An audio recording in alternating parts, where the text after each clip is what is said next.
Hello बच्चों, कैसे हैं आप। आशा करती हूँ कि आप सभी स्वस्थ होंगे, अच्छे होंगे। मैं Shilpi Singhal the radiant way school से।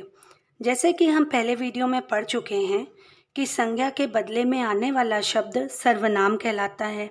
जैसे मुझे, मैं, तुम, हमें, हमारा, वह, वे, यह, ये, मेरा, मेरी, जिसे, किसने आदि। अब हम सर्वनाम के भेदों को जानेंगे कि सर्वनाम में कितने भेद होते हैं और उनके क्या नाम हैं और उनके बारे में समझेंगे।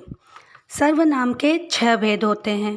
पहला पुरुषवाचक सर्वनाम, दूसरा निश्चयवाचक सर्वनाम, तीसरा अनिश्चयवाचक सर्वनाम, चौथा प्रश्नवाचक सर्वनाम, पांचवा संबंधवाचक सर्वनाम, छठा निजवाचक सर्वनाम। अब हम सर्वनाम के भेदों को समझेंगे। पहला पुरुषवाचक सर्वनाम। जिन सर्वनाम शब्दों का प्रयोग बोलने वाले, सुनने वाले तथा किसी तीसरे अथवा अन्य व्यक्ति के लिए होता है, वे शब्द पुरुषवाचक सर्वनाम कहलाते हैं। जैसे मैं बोलने वाला, तुम सुनने वाले, वह अन्य अर्थात किसी तीसरे के लिए प्रयोग हुआ है, पुरुषवाचक सर्वनाम कहलाते हैं। पुरुषवाचक सर्वनाम के 3 प्रकार होते हैं। उत्तम पुरुष यानी फर्स्ट पर्सन, मैं बोलने वाला, अपने लिए मतलब कि मैं बोल रही हूँ, मैं आपको पढ़ा रही हूँ, तो मैं फर्स्ट पर्सन हुई, बोलने वाला। इसका उदाहरण क्या होगा? मैं खेलने जा रहा हूँ, मैं पढ़ा रही हूँ, तो मैं शब्द जो है वह उत्तम पुरुषवाचक सर्वनाम कहलाएगा और इसे हमें सेंटेंस मतलब वाक्य में ही लिखना होगा। दूसरा मध्यम पुरुषवाचक सर्वनाम यानी सेकंड पर्सन, अर्थात तुम सुनने वालों के लिए, मतलब कि आप पढ़ रहे हैं, सुन रहे हैं, जो मैं पढ़ा रही हूँ वह आप सुन रहे हैं, तो यहाँ पर मध्यम पुरुष आप हुए, तुम हुए। उदाहरण के लिए तुम क्या कर रहे हो, तुम क्या पढ़ रहे हो, तुम्हें समझ में आ रहा है या नहीं आ रहा है, ये सब मध्यम पुरुष में आता है। तीसरा अन्य पुरुष यानी थर्ड पर्सन, जिसके विषय में बातें हो रही हैं, उसके लिए जिन सर्वनाम शब्दों का प्रयोग होता है वे अन्य पुरुष कहलाते हैं, अर्थात जो हमारे सामने नहीं हैं और उनके विषय में हम बातें कर रहे हैं। जैसे वह पढ़ रहा है, वह कक्षा में क्यों नहीं आया है, तो वह शब्द अन्य पुरुषवाचक सर्वनाम कहलाएगा। तो चलिए तैयार हो जाइए।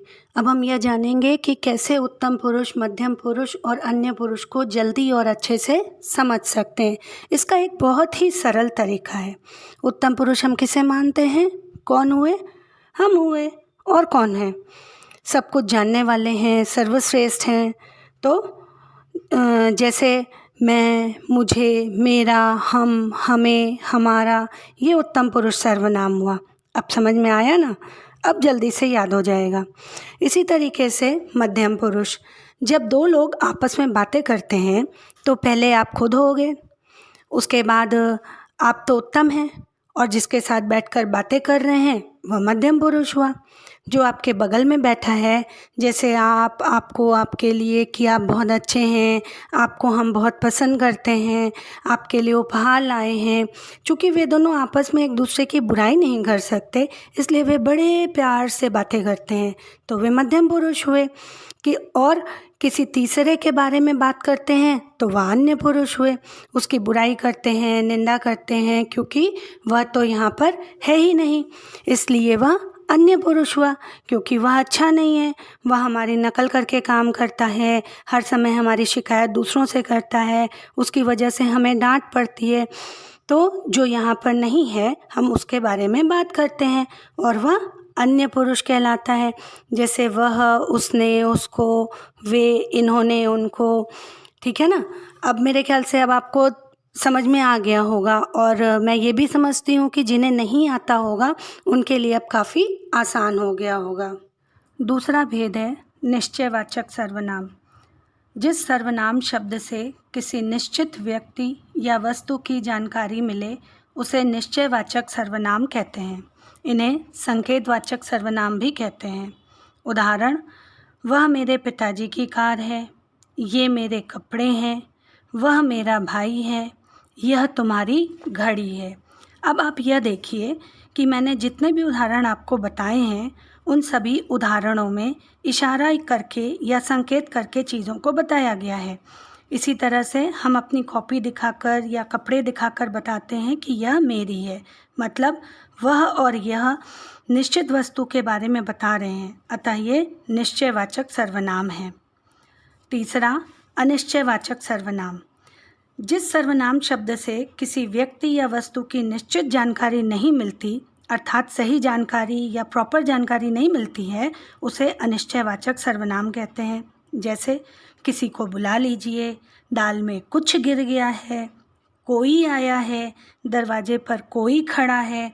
इन उदाहरणों से हमें कोई भी निश्चित जानकारी नहीं मिलती है, इसलिए हम कह सकते हैं कि किसी, कोई, कुछ ये अनिश्चयवाचक सर्वनाम है। चौथा, प्रश्नवाचक सर्वनाम। यह तो बहुत ही आसान है, देखते हैं कैसे।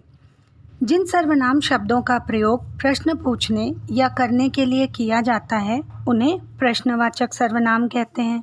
जैसे इस प्रकार के वाक्यों में प्रश्नवाचक चिन्ह लगाया जाता है। तुम क्या पढ़ रहे हो?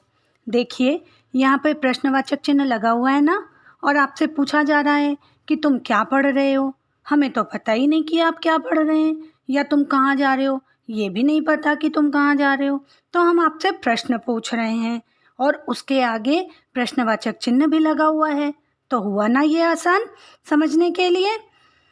फिर हम आगे देखते हैं, आप क्या चाहते हैं, वहाँ कौन आया है, तो कौन, क्या, ये भी आपसे प्रश्न ही पूछे जा रहे हैं।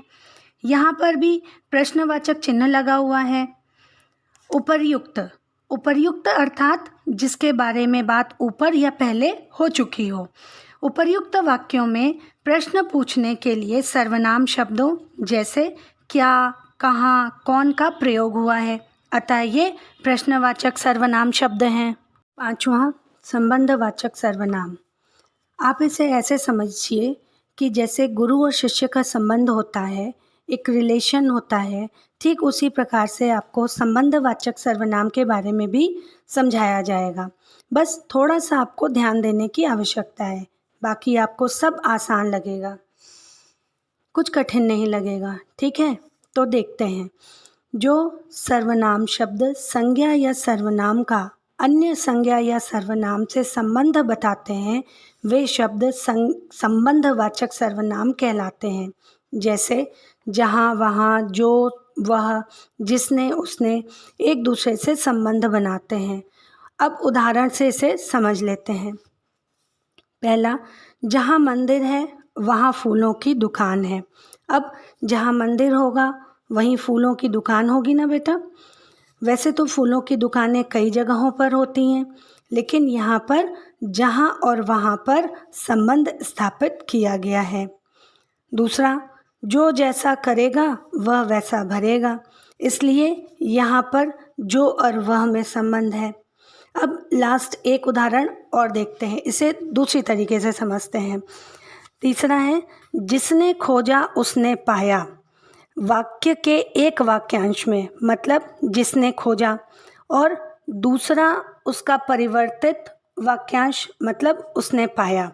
तो इसको ऐसे बोलेंगे कि वाक्य के एक वाक्यांश में जिस कर्ता के लिए सर्वनाम का प्रयोग हो रहा है उसी सर्वनाम शब्द का दूसरे वाक्यांश में परिवर्तित रूप देखने को मिलता है।